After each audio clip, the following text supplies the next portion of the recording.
Unexpected na lakad, kaya naman unexpected din sa mga pwedeng dadalahin. Sa buhanginan, sarap buhay. Dito, para-paraan na lang. Kailangan na nga rin pala namin magpadingas ng apoy. Siyempre, ang bida-bida. Galing-galingan kunwari, ay sana all. Banding ng family, ang totoo kasi madalas kami dito.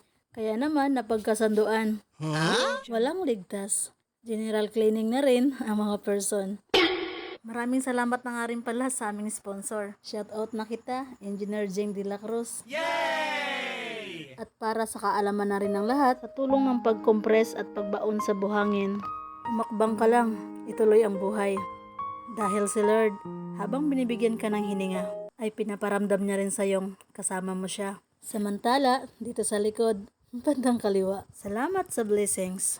Para-paraan lang. Gamit nitong kawayan, tinuhog na nga rin pala namin itong isda. Naakala ko naman, sa panaginip ko lang makikita. At dahil ready na rin itong aming apoy na pag-iihawan.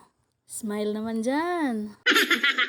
Para sa isang masarap na isdang inihaw. Ika nga, no salt, no problem. Yehey! At ayan, luto na. Kaya, tara, ready, set, fight! Para sa isang masarap na salo-salo. Ano pa nga ba? Let's eat hunger.